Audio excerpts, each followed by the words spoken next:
부산 해운대의 아침은 언제나처럼 푸른빛으로 스며들었다.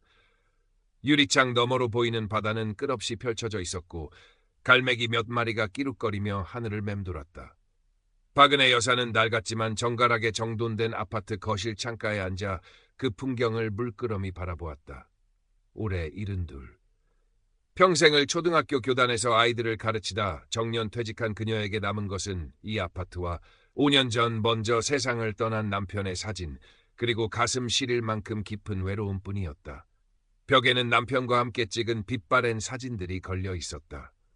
활짝 웃고 있는 젊은 시절의 부부, 아이들을 품에 안고 찍은 가족사진, 그리고 정년 퇴임식 날 꽃다발을 들고 어색해 웃는 그녀와 남편의 모습까지. 사진 속 시간은 영원히 멈춰 있었지만 현실의 시간은 속절없이 흘러 그녀를 혼자 남겨두었다.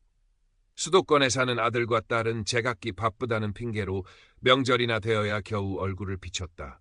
전화는 가끔 걸려왔지만 안부를 묻는 짧은 대화는 늘 공허하게 맴돌다 끊겼다. 그들에게 그녀는 이제 걱정거리 혹은 부담일지도 모른다는 생각이 들 때면 박은혜는 스스로를 다독이며 강해져야 한다고 되뇌었다. 평생을 누군가에게 의지하지 않고 자존심 하나로 버텨온 그녀였다. 할머니, 이거 한번 해보세요. 친구도 사귀고 재밌을 거예요. 일주일에 한 번 찾아오는 유일한 말벗인 대학생 손자 민준이 그녀에게 스마트폰을 내밀며 말했다. 화면에는 알록달록한 아이콘의 SNS 앱이 떠 있었다. 박은혜는 처음에는 손사래를 쳤다. 아이고, 이 나이에 무슨, 난 그런 거 할 줄 모른다. 제가 다 알려드릴게요. 요즘 어르신들도 많이 하세요. 세상 돌아가는 것도 보고 심심하지 않으실 거예요. 민준의 성화에 못 이겨 박은혜는 마지못해 고개를 끄덕였다. 민준은 능숙하게 앱을 설치하고 프로필 사진으로 그녀가 가장 아끼는 동백꽃 사진을 설정해 주었다. 이름과 간단한 자기소개를 입력하고 나니 그녀만의 작은 온라인 공간이 생겼다. 처음 며칠은 어색하고 어려웠다. 손가락으로 화면을 넘기는 것조차 서툴렀다. 하지만 민준이 알려준 대로 다른 사람들의 글에 좋아요를 누르고 간단한 댓글을 남기다 보니 조금씩 재미가 붙었다. 꽃 사진을 올리거나 가끔은 남편과의 추억이 담긴 짧은 글을 쓰기도 했다. 그러던 어느 날 낯선 이름으로부터 친구 요청 메시지가 도착했다. 다니엘 김. 프로필 사진 속 남자는 60대 초반으로 보이는 중후하고 매력적인 신사였다. 배경으로는 뉴욕 맨해튼의 스카이라인이 펼쳐져 있었다. 자신을 성공한 재미교포 사업가라고 소개한 그는 박은혜의 프로필에 적힌 교사 경력을 언급하며 존경심을 표했다. 박은혜 선생님, 안녕하십니까? 우연히 선생님의 글을 읽게 되었습니다. 그래서 느껴지는 지성과 따뜻함에 깊은 감명을 받았습니다. 저 역시 고국을 떠나 이국 땅에서 외롭게 사업을 일구어 왔습니다. 괜찮으시다면 선생님과 좋은 친구가 되고 싶습니다. 박은혜는 잠시 망설였다. 생면부지의 외국인, 그것도 남자에게서 온 메시지라니. 하지만 그의 정중하고 진심 어린 말투에 경계심보다는 호기심이 먼저 일었다. 교사라는 호칭에 담긴 존중감은 잊고 있던 자부심을 건드렸다. 그녀는 조심스럽게 수락 버튼을 눌렀다. 그것이 그녀의 평온했던 삶을 송두리째 뒤흔들 거대한 파도의 시작이라는 것을 그때는 미처 알지 못했다. 다니엘 김과의 대화는 놀랍도록 편안하고 즐거웠다. 그는 박은혜의 말에 귀 기울였고 그녀의 지성과 경험을 진심으로 존중해 주었다. 그는 마치 오래전부터 그녀를 알고 지낸 사람처럼 다정했다. 뉴욕에서의 화려한 성공 신화, 세계 각국을 여행하며 겪었던 흥미진진한 이야기들, 그리고 그 이면에 숨겨진 깊은 외로움까지 그는 자신의 모든 것을 솔직하게 털어놓는 듯했다. 선생님, 사실 저는 겉보기와는 달리 무척 외로운 사람입니다. 아내는 10년 전 먼저 하늘나라로 갔고 아이들은 모두 제 몫을 다해 떠났지요. 이 넓은 세상에 혼자 남겨진 기분입니다. 하지만 선생님과 대화를 나누다 보면 마치 고향의 어머니를 만난 듯 마음이 편안해집니다. 그의 말은 박은혜의 가슴 가장 깊은 곳을 파고들었다. 그녀 역시 남편을 잃고 자식들을 떠나보낸 뒤 사무치는 외로움에 시달리고 있지 않았던가. 그들은 서로의 상처를 보듬어주고 위로하며 빠르게 가까워졌다. 시차 때문에 그들의 대화는 주로 박은혜의 늦은 밤이나 이른 새벽에 이루어졌지만 그녀는 피곤함도 잊은 채 그의 메시지를 기다렸다. 스마트폰 화면에 그의 이름이 뜰 때마다 심장이 두근거렸고 그의 다정한 말 한마디에 수십 년 만에 잊고 있던 설렘을 느꼈다. 가끔 그는 국제 전화를 걸어왔다. 그의 목소리는 사진만큼이나 부드럽고 신뢰감이 넘쳤다. 박은혜는 그것이 목소리 변조 프로그램이나 대역을 이용한 사기일 것이라고는 꿈에도 생각지 못했다. 그는 박은혜의 안부를 묻고 그녀가 좋아하는 시를 읊어주었으며 때로는 감미로운 팝송을 불러주기도 했다. 박은혜는 그와의 통화를 위해 매달 비싼 국제전화 요금을 기꺼이 감당했다. 어느 날 다니엘은 조심스럽게 자신의 오랜 꿈에 대해 이야기했다. 선생님, 저는 이제 사업을 정리하고 한국으로 돌아가 여생을 보내고 싶습니다. 그리고 만약 선생님께서 허락해 주신다면 선생님과 함께 부산에서 조용히 살고 싶습니다. 선생님의 지혜와 저의 경험을 합쳐 한국의 젊은이들을 위한 작은 장학재단을 만드는 것이 제 마지막 꿈입니다. 한국지사 설립, 장학재단, 그리고 함께하는 노후. 그의 말은 너무나 달콤하고 황홀했다. 박은혜는 마치 꿈을 꾸는 듯했다. 이 지긋지긋한 외로움이 끝나고 새로운 삶이 시작될 수 있다는 희망에 부풀어 올랐다. 그녀는 이미 마음속으로 그를 자신의 마지막 동반자로 받아들이고 있었다. 희망이 절정에 달했을 때 첫 번째 위기가 찾아왔다. 선생님, 정말 죄송합니다. 이런 부탁을 드리게 될 줄은 몰랐습니다만 한국지사 설립을 위해 들여오려던 자금이 세관 문제로 갑자기 묶여버렸습니다. 일시적인 문제라 곧 해결될 테지만 당장 급하게 처리해야 할 비용이 조금 필요합니다. 혹시 500만 원 정도만 잠시 빌려주실 수 있겠습니까? 문제가 해결되는 즉시 몇 배로 갚아드리겠습니다. 그의 목소리는 다급하고 미안함으로 가득 차 있었다. 박은혜는 순간 심장이 덜컥 내려앉았다. 돈 문제라니. 그녀는 평생 남에게 돈을 빌려본 적도 빌려준 적도 없었다. 하지만 그의 곤란한 처지와 간절한 목소리를 외면할 수 없었다. 게다가 이것은 그들의 미래를 위한 투자이지 않은가. 그녀는 깊은 고민 끝에 남편이 남겨준 유산의 일부를 찾아 은행으로 향했다. 이것이 마지막 도움이기를. 그녀는 불안한 마음을 애써 누르며 돈을 송금했다. 첫 번째 송금 후 다니엘은 더욱 다정해졌다. 그는 매일같이 고마움을 표현하며 문제가 곧 해결될 것이라고 그녀를 안심시켰다. 박은혜는 그의 말을 믿고 싶었다. 불안했지만 이미 시작된 관계를 부풀어 오른 희망을 놓아버릴 수는 없었다. 하지만 얼마 지나지 않아 다니엘에게서 더 큰 위기가 닥쳤다는 연락이 왔다. 선생님, 정말 면목이 없습니다. 엎친 데 덮친 격으로 제가 믿었던 사업 파트너에게 사기를 당해 투자금의 상당 부분을 잃게 되었습니다. 이제 모든 것이 끝장입니다. 한국지사 설립도, 장학재단도, 선생님과의 미래도 모두 물거품이 되고 말았습니다. 그의 목소리는 절망으로 가득 차 있었고 박은혜는 마치 자신의 일처럼 가슴이 미어졌다. 그녀는 그를 위로하기 위해 애썼다. 다니엘 씨, 힘내세요. 길이 있을 거예요. 제가 도울 수 있는 일은 없나요? 그녀의 말에 다니엘은 기다렸다는 듯이 본색을 드러냈다. 선생님, 사실 방법이 하나 있긴 합니다. 제가 홍콩의 비밀리에 투자해둔 비상자금이 있습니다. 하지만 그 돈을 인출하려면 현지 법규상 일정 금액의 보증금이 필요합니다. 5천만 원. 5천만 원만 있다면 모든 것을 되돌릴 수 있습니다. 선생님, 이것은 단순한 부탁이 아니라 우리의 미래를 위한 마지막 투자입니다. 이 돈만 있다면 우리는 이 위기를 극복하고 꿈꾸던 삶을 함께 시작할 수 있습니다. 제가 반드시 몇 배, 아니 몇십 배로 갚아드리겠습니다. 5천만 원. 그것은 박은혜가 평생 모은 퇴직금의 거의 전부였다. 그녀는 현기증을 느꼈다. 이것은 명백히 위험한 일이었다.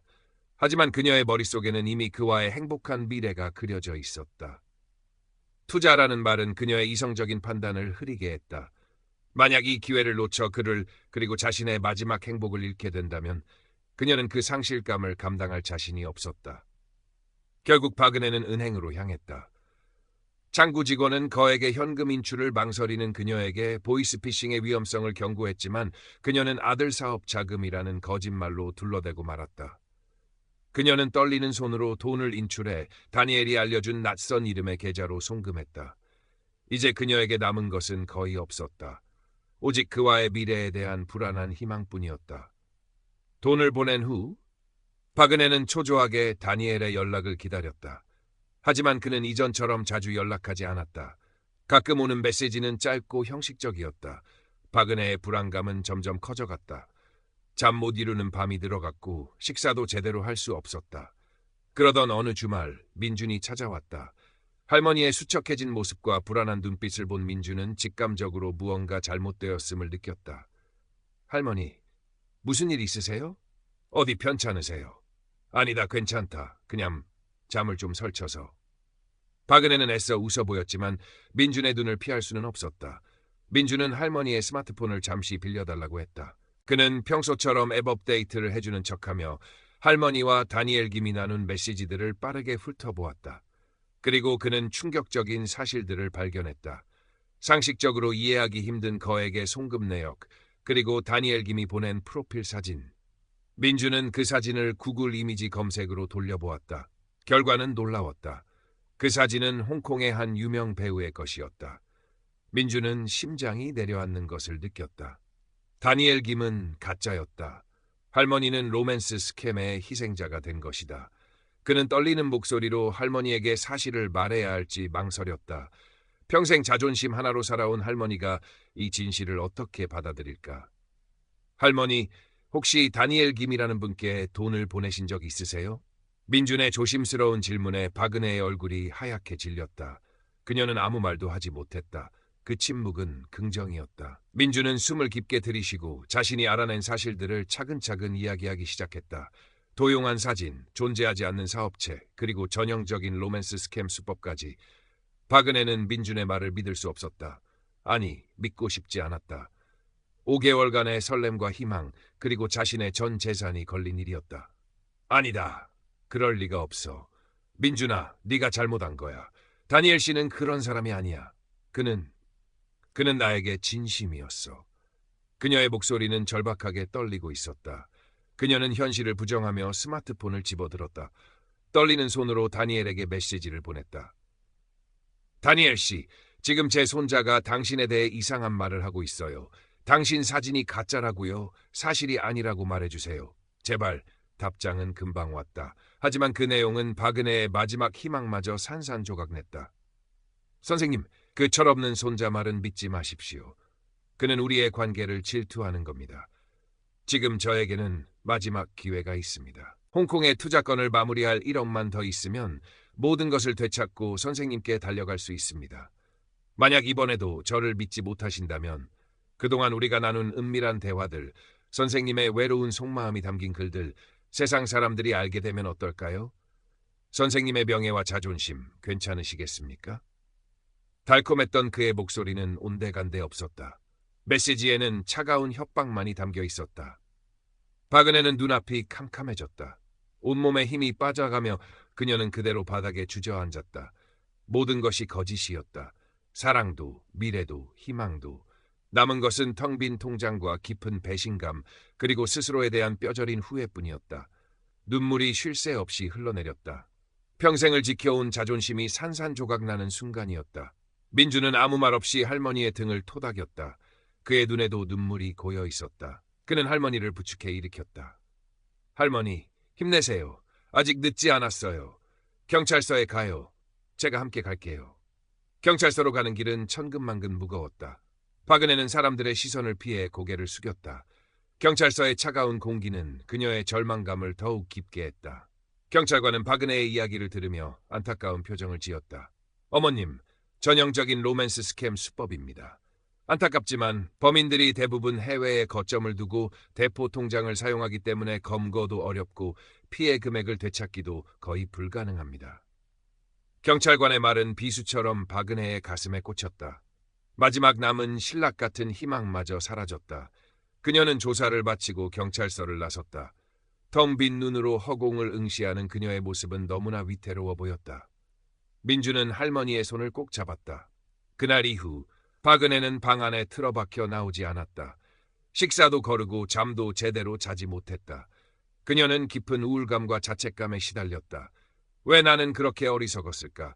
평생 모은 돈을, 내 자존심을 어떻게 이렇게 허무하게 잃어버릴 수 있단 말인가? 그녀는 스스로를 용서할 수 없었다. Current Part Characters 디틴츠레밀레을 Total Characters 1626. 민주는 그런 할머니를 보며 가슴이 찢어지는 듯했다. 그는 학교 수업이 끝나면 매일같이 할머니 집으로 달려왔다. 억지로 죽을 끓여 먹여드리고 말없이 곁을 지켰다. 그는 할머니를 탓하지 않았다. 대신 인터넷에서 로맨스 스캠 피해자들의 모임이나 상담기관을 찾아보았다. 할머니만 이런 일을 당한 게 아니에요. 많은 분들이 비슷한 아픔을 겪고 있어요. 혼자 힘들어하지 마세요. 우리 같이 이겨내요. 민주는 할머니를 설득해 시립노인복지관의 심리상담 프로그램에 등록했다. 박은혜는 처음에는 완강히 거부했지만 손자의 간절한 눈빛에 마지못해 발걸음을 옮겼다. 복지관 상담실에서 만난 상담사는 따뜻한 미소로 그녀를 맞았다. 박은혜는 상담사 앞에서 그동안 겪었던 일들을 털어놓으며 엉엉 울었다. 수십 년 만에 처음으로 누군가에게 자신의 약한 모습을 보인 순간이었다. 상담사는 묵묵히 그녀의 이야기를 들어주었고 그녀의 아픔에 깊이 공감해 주었다. 상담과 더불어 민주는 할머니에게 복지관에서 운영하는 스마트폰 활용 교육 수업을 권했다. 할머니, 이번 일을 계기로 스마트폰이랑 더 친해지시는 건 어때요? 제대로 알면 위험한 건 피하고 좋은 건 더 많이 이용할 수 있어요. 다른 할머니, 할아버지들이랑 같이 배우면 재미도 있을 거예요. 박은혜는 처음에는 내키지 않았지만 손자의 말에 일리가 있다고 생각했다. 그녀는 다시는 이런 어리석은 일을 당하고 싶지 않았다. 그녀는 용기를 내어 스마트폰 교실의 문을 두드렸다. 교실에는 그녀와 비슷한 연배의 노인들이 옹기종기 모여 앉아 있었다. 강사는 젊고 친절했으며 어려운 용어도 쉽게 풀어 설명해 주었다. 박은혜는 그곳에서 SNS 프로필을 꾸미는 법, 안전하게 인터넷 뱅킹을 사용하는 법, 그리고 가짜 뉴스와 스미싱 문자를 구별하는 법 등을 배웠다. 수업을 통해 그녀는 비슷한 처지의 친구들도 사귀게 되었다. 남편과 사별하고 홀로 지내는 김영자 씨, 자식들에게 보이스피싱을 당할 뻔했다는 이순자 씨, 그들은 서로의 아픔을 나누고 위로하며 끈끈한 유대감을 형성했다. 박은혜는 그들과 함께 뜨개질 수업도 듣고 근처 공원으로 산책을 가기도 했다. 혼자서는 엄두도 내지 못했던 일들이었다. 웃음을 잃었던 그녀의 얼굴에 조금씩 생기가 돌기 시작했다. 어느 날 복지관에서 사이버 범죄 예방 캠페인을 열었다. 박은혜는 문득 자신의 경험을 다른 사람들과 나누고 싶다는 생각을 했다. 자신의 부끄러운 실수가 다른 누군가에게는 소중한 교훈이 될 수 있지 않을까. 그녀는 용기를 내어 강단에 섰다. 저는 얼마 전 로맨스 스캠 사기를 당했습니다. 평생을 교단에서 아이들을 가르쳤고 누구보다 이성적이라고 자부했지만 외로움이라는 감정 앞에서는 속수무책이었습니다. 제 어리석음 때문에 평생 모은 돈과 자존심을 모두 잃었습니다. 그녀의 목소리는 떨렸지만 눈빛은 단호했다. 그녀는 자신이 겪었던 사기 수법과 심리 변화 그리고 극복 과정을 담담하게 이야기했다. 그녀의 솔직한 고백에 객석은 숙연해졌고 몇몇 노인들은 눈물을 훔쳤다. 강연이 끝난 후 많은 사람들이 그녀에게 다가와 위로와 격려를 건넸다. 박은혜는 그 순간 자신이 더 이상 혼자가 아니라는 것을 깨달았다. 그녀는 자신의 상처가 다른 사람들에게 힘이 될 수 있다는 사실에서 새로운 삶의 의미를 발견했다. 그날 이후 박은혜는 사이버 범죄 예방 전도사가 되었다. 그녀는 손자 민준과 함께 노인들의 눈높이에 맞는 사기 예방 교육 자료를 만들었다. 민준은 최신 사기 수법을 조사하고 시각 자료를 만드는 일을 도왔고 박은혜는 자신의 경험을 바탕으로 생생한 사례와 대처법을 설명했다. 그들은 함께 복지관, 경로당, 심지어는 아파트 분여회까지 찾아다니며 강연을 했다. 처음에는 자신의 치부를 드러내는 것이 두려웠지만 강연을 거듭할수록 그녀는 더욱 단단해졌다. 그녀의 진솔한 이야기는 많은 노인들의 공감을 얻었고 실제로 사기를 예방하는 데 큰 도움이 되었다. 선생님 덕분에 큰 돈을 잃을 뻔한 걸 막았어요.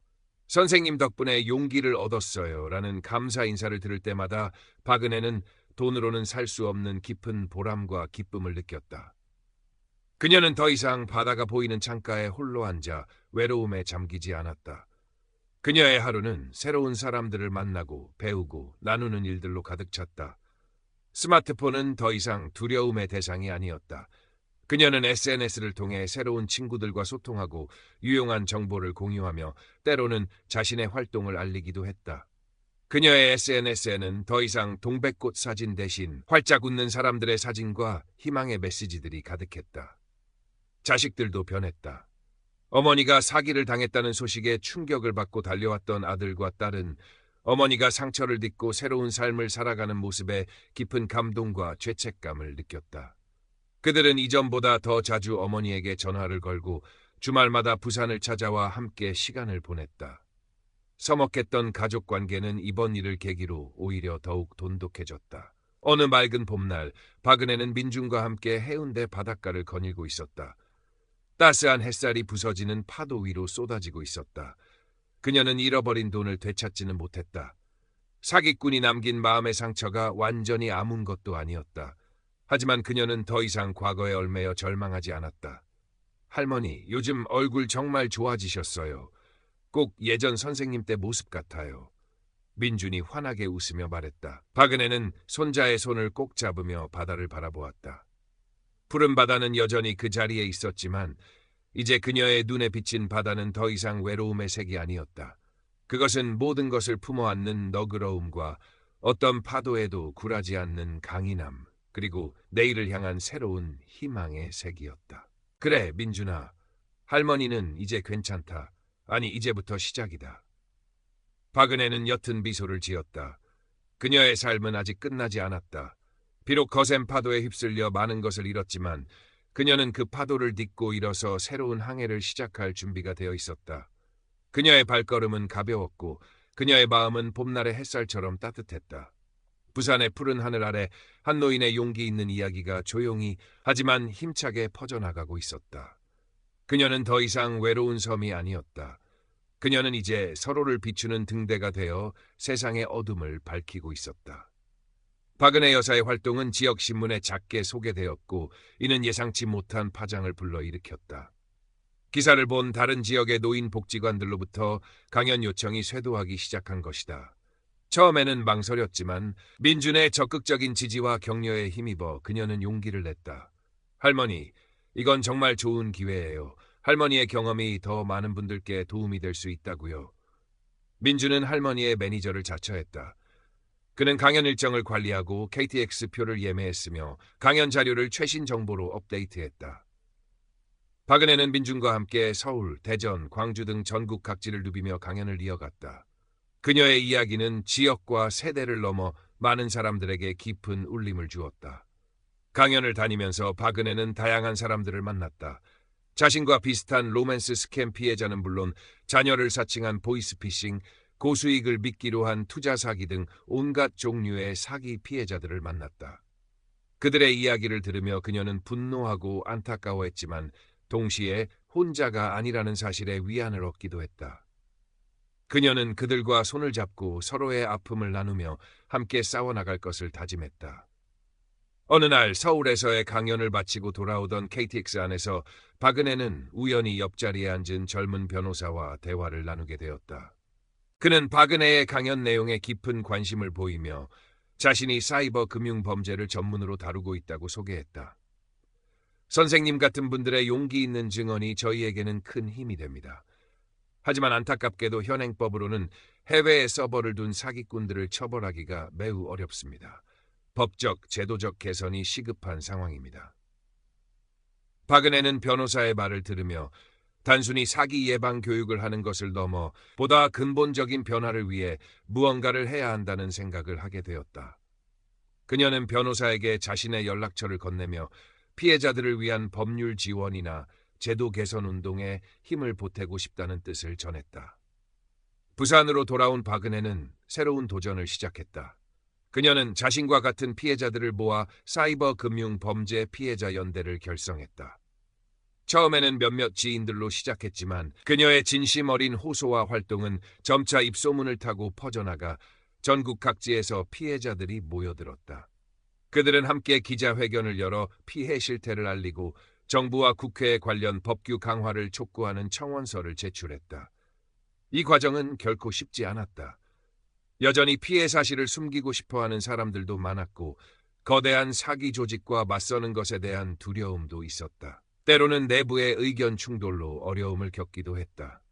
하지만 박은혜는 포기하지 않았다. 그녀는 평생 교단에서 쌓아온 리더십과 설득력으로 사람들을 하나로 모으고 끈질기게 목소리를 냈다. 그녀의 노력은 조금씩 결실을 맺기 시작했다. 언론은 피해자 연대의 활동을 주목하기 시작했고 정치권에서도 사이버 금융 범죄의 심각성을 인지하고 대책 마련에 나서기 시작했다. 국제 공조 수사를 강화하고 범죄 수익 환수를 위한 법안들이 발의되었다.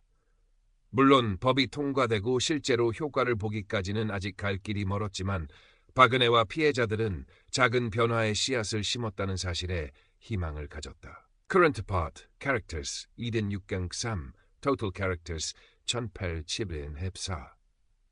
박은혜 여사는 이제 더 이상 단순히 로맨스 스캠 피해자가 아니었다. 그녀는 사회의 부조리에 맞서 싸우는 용감한 활동가이자 많은 사람들에게 희망과 영감을 주는 리더가 되어 있었다. 그녀의 삶은 80을 바라보는 나이에 오히려 더욱 뜨거워지고 있었다. 어느덧 겨울이 지나고 다시 봄이 찾아왔다. 박은혜 여사는 여전히 바빴지만 주말에는 반드시 시간을 내어 민준과 함께 시간을 보냈다. 그들은 함께 영화를 보거나 맛있는 음식을 먹으러 가거나 때로는 아무 목적 없이 바닷가를 거닐었다. 할머니, 요즘 너무 무리하시는 거 아니에요? 건강도 챙기셔야죠. 민준이 걱정스럽게 말했다. 박은혜는 환하게 웃으며 손자의 손을 잡았다. 괜찮다, 민준아. 할머니는 지금이 제일 행복해. 누군가에게 도움이 될 수 있다는 것, 그리고 세상을 조금이라도 더 나은 곳으로 만들 수 있다는 것. 이게 바로 할머니가 살아가는 이유란다. 그녀의 얼굴에는 더 이상 외로움의 그늘을 찾아볼 수 없었다. 깊게 펜주름 사이로 피어나는 온화한 미소는 그 어떤 젊음보다 아름답고 강인해 보였다. 며칠 후 박은혜는 한 통의 국제 우편물을 받았다. 발신지는 홍콩이었다. 그녀는 심장이 멎는 듯했다. 다니엘 김일까? 그녀는 떨리는 손으로 봉투를 뜯었다. 안에는 편지 한 통과 함께 낡은 사진 한 장이 들어있었다. 편지는 서툰 한국어로 쓰여 있었다. 박은혜 선생님께, 저는 홍콩에 사는 리밍이라고 합니다. 저는 선생님이 찾으시는 다니엘 김이 아닙니다. 저는 그에게 고용되어 목소리 대역을 했던 사람입니다. 그는 저에게 많은 돈을 약속했지만 결국 저 역시 그에게 속아 모든 것을 잃었습니다. 저는 지금 병원에서 시한부 인생을 살고 있습니다. 죽기 전에 선생님께 조금이나마 속죄하고 싶어 이 편지를 씁니다. 그 사기꾼의 본명은 첸이며 주로 동남아시아를 무대로 활동하는 전문 사기꾼입니다. 그는 지금 필리핀 마닐라에 숨어 있을 가능성이 높습니다. 이 사진은 제가 몰래 찍어둔 그의 유일한 사진입니다. 부디 이 정보가 선생님께 도움이 되기를 바랍니다. 진심으로 죄송합니다. 박은혜는 사진을 들여다보았다. 사진 속 남자는 다니엘 김의 프로필 사진과는 전혀 다른 초라하고 비열해 보이는 인상의 중년 남자였다. 그가 바로 자신의 삶을 망가뜨린 장본인이었다. 그녀는 분노와 함께 묘한 허탈감을 느꼈다. 그녀는 즉시 이 사실을 경찰과 피해자 연대에 알렸다. 변호사는 이 편지와 사진이 결정적인 증거가 될 수 있다고 말했다. 경찰은 필리핀 경찰 당국과 협력하여 첸에 대한 국제 수배를 내리고 추적에 나섰다. 첸이 잡힐지 잃어버린 돈을 되찾을 수 있을지는 여전히 미지수였다. 하지만 박은혜는 더 이상 결과에 연연하지 않았다. 그녀에게 중요한 것은 진실을 밝히고 더 이상 자신과 같은 피해자가 나오지 않도록 싸우는 과정 그 자체였다. 그녀는 리밍에게 짧은 답장을 보냈다.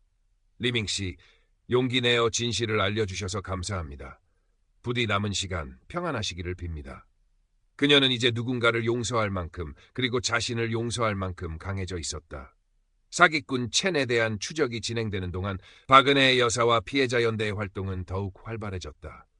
그들은 국회 공청회에 참석하여 피해 실태를 증언하고 금융기관과 협력하여 노인들을 위한 안전한 금융거래 시스템 구축을 제안했으며 방송에 출연하여 사이버 금융 범죄의 위험성을 널리 알렸다. 민주는 졸업 후 IT 보안 회사에 취업했지만 여전히 주말마다 할머니를 도와 연대 활동을 지원했다. 그는 노인들이 쉽게 사용할 수 있는 사기 방지 앱을 개발하는 프로젝트에 참여하며 할머니의 꿈을 함께 이루어 나가고 있었다. 시간이 흘러 박은혜 여사는 80번째 생일을 맞았다. 그녀의 생일 잔치는 피해자 연대 사무실에서 소박하게 열렸다. 전국 각지에서 모인 연대 회원들과 그녀를 돕는 자원봉사자들, 그리고 사랑하는 가족들이 그녀의 생일을 축하했다. 그 자리에는 그녀의 강연을 듣고 로맨스 스캠의 늪에서 빠져나온 최경자 할머니도 있었다. 선생님, 정말 감사합니다. 선생님이 아니었다면 저는 아직도 그 어둠 속에서 헤매고 있었을 거예요. 선생님은 제 인생의 은인이십니다.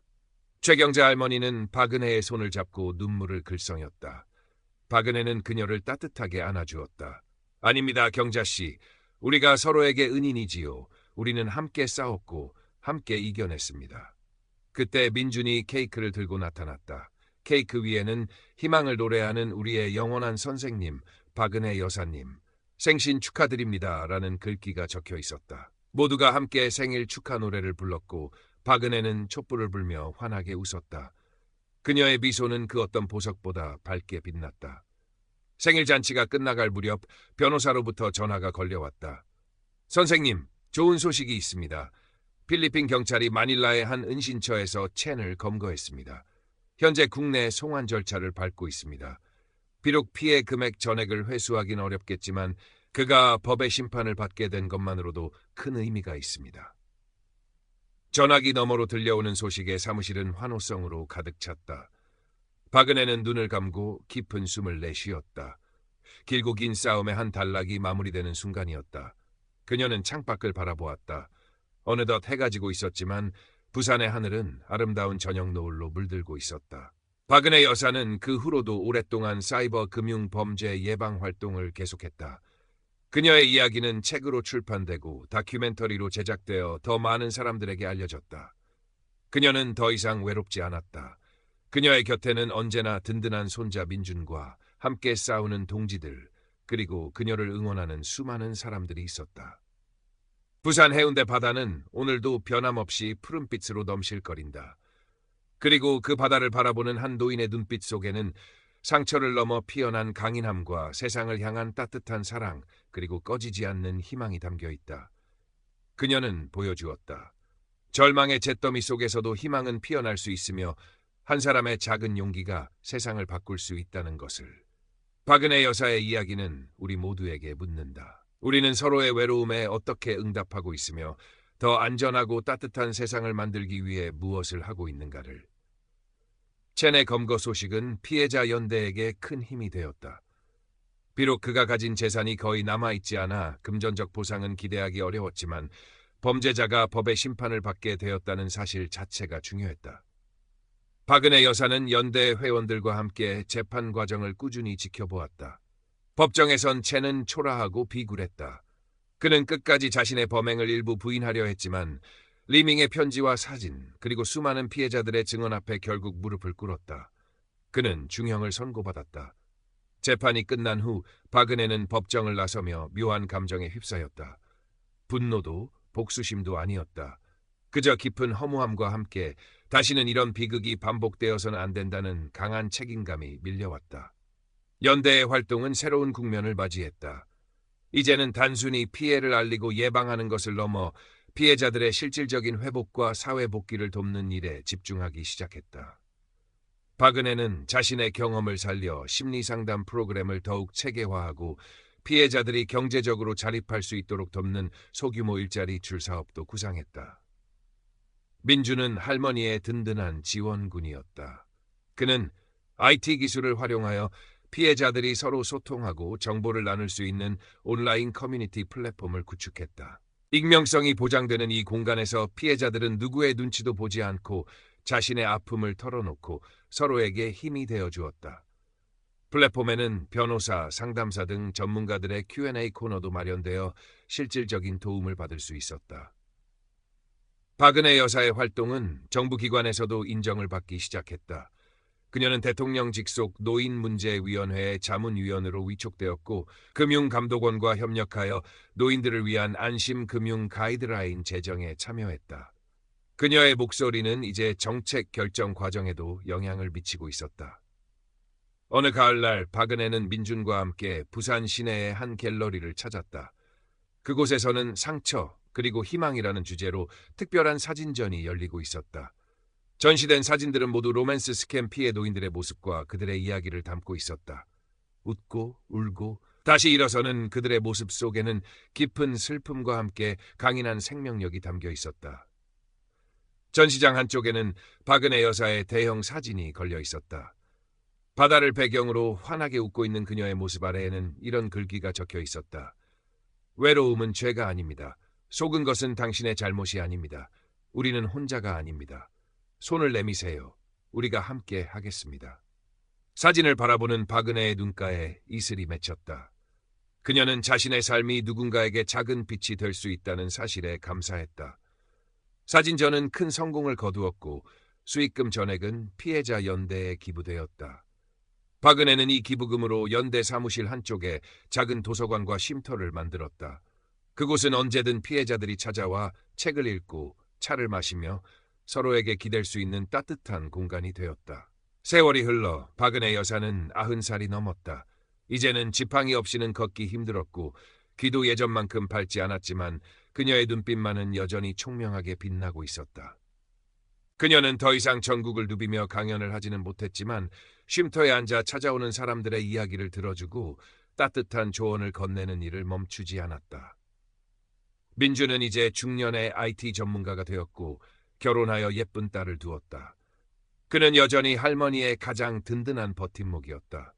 그의 딸 박은혜의 증손녀는 할머니의 이야기를 듣고 자라 할머니처럼 다른 사람을 돕는 훌륭한 사회복지사가 되겠다는 꿈을 키우고 있었다.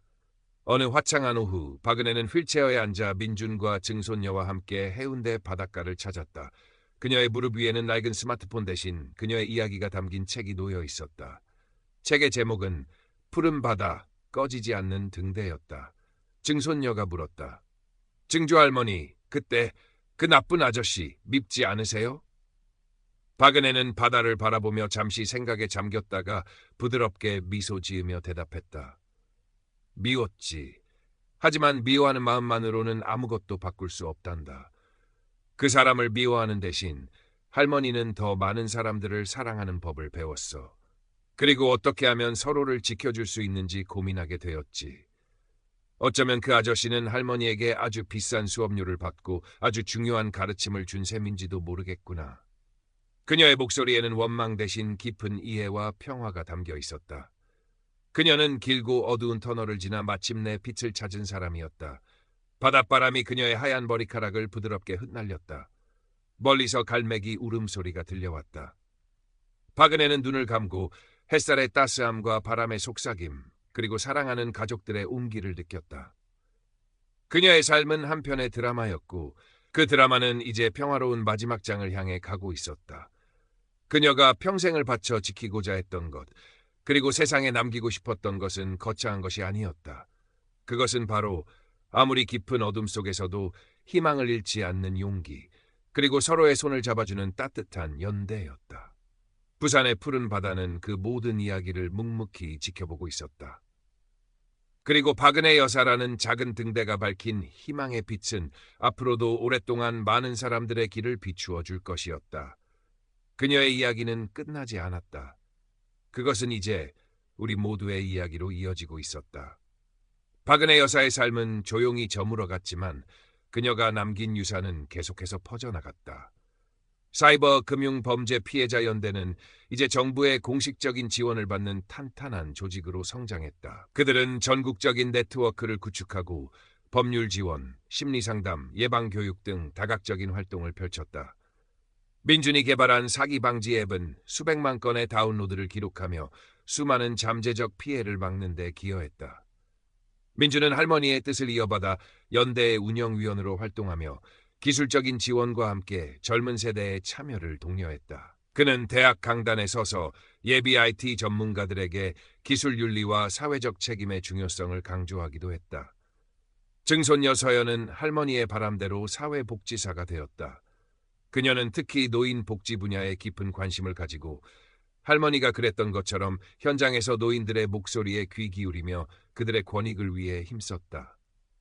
서연은 종종 쉼터를 찾아와 할머니의 책을 읽어주거나 연대 활동에 자원봉사자로 참여하며 할머니의 정신을 이어갔다. 채는 감옥에서 책값을 치렀지만 세상에는 여전히 제2, 제3의 첸이 존재했다. 사기 수법은 날이 갈수록 교묘해졌고 온라인 환경은 새로운 위험을 끊임없이 만들어냈다. 하지만 이제 사람들은 예전처럼 무방비 상태가 아니었다. 박은혜 여사가 뿌린 씨앗 덕분에 사회 전반의 사이버 범죄에 대한 경각심이 높아졌고 피해자들이 숨지 않고 목소리를 내며 서로 연대하는 문화가 자리 잡았다. 금융기관들은 노인 친화적인 보안 시스템을 도입하고 거래 시 이상 징후를 감지하면 즉시 가족에게 알리는 서비스를 제공하기 시작했다. 정부는 국제 공조를 강화하여 해외 사기 조직 소탕에 적극적으로 나섰고 범죄 수익 환수를 위한 법적 장치도 마련되었다. 물론 여전히 사기 피해는 발생했다. 하지만 이제 피해자들은 혼자서 절망하지 않았다. 그들은 연대를 찾아와 도움을 요청했고 박은혜 여사가 그랬던 것처럼 상처를 딛고 일어나 새로운 삶을 시작하거나 또 다른 피해자를 돕는 활동에 나서기도 했다. 부산 해운대의 푸른 바다, 꺼지지 않는 등대 쉼터는 이제 사이버 범죄 피해자들의 성지가 되었다. 그곳에는 박은혜 여사의 사진과 유품 그리고 그녀의 활동 기록들이 전시되어 있었다. 방문객들은 그녀의 발자취를 따라 걸으며 용기와 희망을 얻었다. 어느 날 쉼터 방명록에 이런 글이 남겨졌다.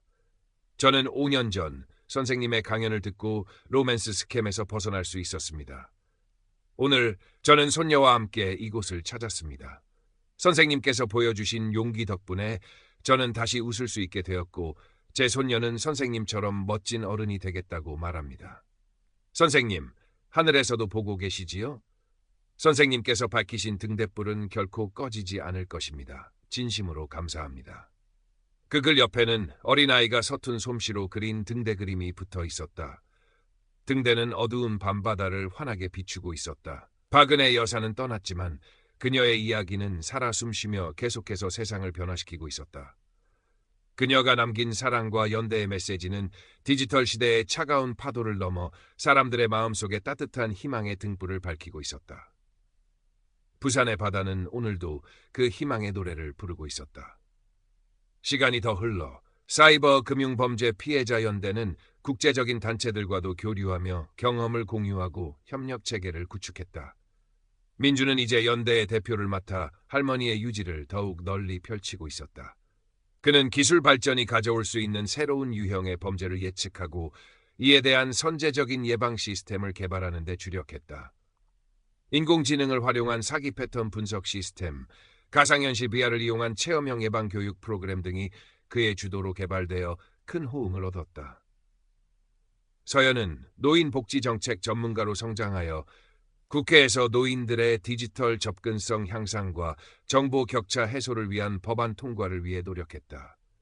그녀는 할머니의 이야기를 인용하며 기술 발전의 혜택에서 소외되는 사람이 없어야 한다고, 특히 사회적 약자를 보호하는 것이 국가의 책무라고 힘주어 말했다. 부산시에선 박은혜 여사의 업적을 기리기 위해 해운대 바닷가 산책로의 일부를 박은혜 희망의 길로 명명했다. 길 입구에는 그녀의 동상이 세워졌고 동상 아래에는 그녀가 남긴 말이 새겨졌다. 외로움은 죄가 아닙니다. 우리는 혼자가 아닙니다. 이곳은 이제 부산 시민들뿐만 아니라 많은 관광객들이 찾는 명소가 되었다. 사람들은 이곳을 걸으며 그녀의 삶을 기억하고 연대의 소중함을 되새겼다. 어느 해 가을, 박은혜 희망의 길에서는 특별한 행사가 열렸다. 제1회 사이버 범죄 없는 세상 만들기 걷기 대회였다. 연대가 주최하고 부산시와 여러 기업들이 후원한 이 행사에는 수천 명의 사람들이 참여했다. 노인들, 청년들, 아이들, 가족 단위 참가자들, 심지어는 외국인 관광객들까지 다양한 사람들이 한마음으로 길을 걸었다. 민주는 개회식에서 연설했더니 박은혜 여사님은 한때 깊은 절망 속에서 모든 것을 포기하려 하셨습니다. 하지만 할머니는 그 절망을 희망으로 바꾸셨습니다. 혼자의 힘이 아니라 함께하는 연대의 힘으로 말입니다. 오늘 우리가 함께 걷는 이 길은 단순히 아름다운 바닷길이 아닙니다. 이 길은 우리가 서로의 손을 잡고 어떤 어려움에도 굴하지 않으며 더 안전하고 따뜻한 세상을 향해 나아가겠다는 약속의 길입니다. 할머니께서 하늘에서 우리를 보며 흐뭇하게 미소 짓고 계실 것이라 믿습니다. 참가자들은 사기 아웃, 연대 예스 등의 문구가 적힌 깃발을 들고 힘차게 걸었다. 길 위에서는 다양한 캠페인과 문화 공연이 펼쳐졌다. 아이들은 사기 예방 그림 그리기 대회에 참여했고 청년들은 플래시몹 퍼포먼스를 선보였다. 노인들은 자신들의 경험을 나누며 서로를 격려했다. 행사의 마지막, 참가자들은 해변에 모여 수천 개의 노란 풍선을 하늘로 날려보냈다. 풍선에는 사이버 범죄 없는 세상을 향한 염원과 서로에 대한 응원의 메시지가 담겨 있었다. 노란 풍선들은 푸른 하늘 위로 힘차게 날아올랐고 마치 박은혜 여사의 따뜻한 미소처럼 보였다. 그날 밤 민주는 집으로 돌아와 서재에 앉아 할머니의 책을 다시 펼쳤다. 책갈피 사이에는 빛바랜 사진 한 장이 끼워져 있었다. 첸의 사진이었다. 민주는 사진을 물끄러미 바라보았다. 이제 그에 대한 분노는 느껴지지 않았다. 대신 인간의 나약함과 탐욕, 그리고 그것이 만들어내는 비극에 대한 깊은 연민과 함께 다시는 이런 비극이 없도록 해야 한다는 무거운 책임감을 느꼈다. 그는 할머니가 남긴 마지막 편지를 꺼내 읽었다. 그것은 그가 연대 대표가 되었을 때 할머니가 남겨주신 것이었다. 사랑하는 민준아, 네가 이 편지를 읽을 때쯤이면 나는 이미 세상에 없겠지. 하지만 슬퍼하지 마라. 나는 너와 함께, 그리고 많은 좋은 사람들과 함께 내 삶을 충분히 의미 있게 살았단다. 민준아, 기술은 사람을 이롭게 할 수도 해롭게 할 수도 있단다. 부디 너는 그 기술을 사람을 향한 따뜻한 마음으로 사용하거라. 약한 자의 손을 잡아주고 외로운 자의 벗이 되어주며 어두운 곳을 밝히는 등대가 되어다오. 그것이 내가 너에게 남기는 유일한 유산이다. 사랑한다. 내 자랑스러운 손자야. 민주는 눈물을 삼키며 편지를 가슴에 품었다. 그는 할머니의 유지를 받들어 이 세상을 조금이라도 더 안전하고 따뜻한 곳으로 만들기 위해 평생을 바치리라 다시 한번 다짐했다. Current part characters 3실롱 move. Total characters 34760건. 박은혜 희망의 길은 계절마다 다른 모습으로 사람들을 맞이했다. 봄에는 벚꽃이 흩날렸고 여름에는 푸른 잎사귀가 그늘을 만들었으며 가을에는 단풍이 붉게 물들었고 겨울에는 하얀 눈이 소복이 쌓였다. 변해가는 풍경 속에서도 변하지 않는 것이 있었다. 그것은 바로 길을 걷는 사람들의 마음속에 피어나는 희망과 연대의 온기였다. 걷기 대회는 매년 성공적으로 개최되었고 이제는 부산을 대표하는 국제적인 행사로 자리 잡았다. 세계 각국의 사이버 범죄 예방 단체들이 참여하여 경험을 나누고 협력을 다짐하는 교류의 장이 되었다. 연대는 박은혜 여사의 이름을 딴 박은혜 희망재단을 설립했다. 재단은 사이버 범죄 피해자 지원뿐만 아니라 청소년들을 위한 디지털 리터러시 교육, 개발도상국의 사이버 보안 인프라 구축 지원 등 활동 영역을 넓혀 나갔다. 박은혜 여사의 등대불은 이제 대한민국을 넘어 전 세계를 비추고 있었다. 서연은 할머니의 뒤를 이어 사회적인 명망을 얻게 되었고 훗날 여성가족부 장관으로 임명되어 노인과 여성 그리고 사회적 약자들의 권익 보호를 위한 정책을 펼쳤다. 그녀는 언제나 정책을 입안할 때마다 증조할머니의 가르침을 떠올렸다. 기술은 사람을 향해야 한다. 어느 조용한 주말 오후 노년의 민주는 이제 자신의 손녀가 된 어린아이의 손을 잡고 박은혜 희망의 길을 걷고 있었다. 그는 아이에게 증조할머니, 즉 자신의 할머니였던 박은혜 여사에 대한 이야기를 들려주었다. 옛날에 아주 용감하고 지혜로운 할머니가 계셨단다. 할머니는 아주 나쁜 사람에게 속아 많이 아프고 슬펐지만 절대로 포기하지 않으셨어. 대신 다른 사람들을 돕고 세상을 더 좋은 곳으로 만들기 위해 평생을 바치셨지. 저기 저 등대 보이지? 할머니는 바로 저 등대 같은 분이셨단다. 아이의 맑은 눈동자가 멀리 보이는 등대를 향했다. 등대는 거친 파도 속에서도 묵묵히 빛을 발하며 길 잃은 배들을 인도하고 있었다. 할아버지, 그럼 증조할머니는 지금 어디 계세요? 민주는 미소를 지으며 하늘을 가리켰다. 저기 하늘에서 가장 밝게 빛나는 별이 되어 우리를 지켜보고 계실 거야. 그리고 우리에게 말씀하고 계시지. 서로 사랑하고 서로 도우며 희망을 잃지 말라고. 아이는 고개를 끄덕이며 할아버지의 손을 꼭 잡았다. 두 사람은 말없이 바다를 바라보며 길을 걸었다.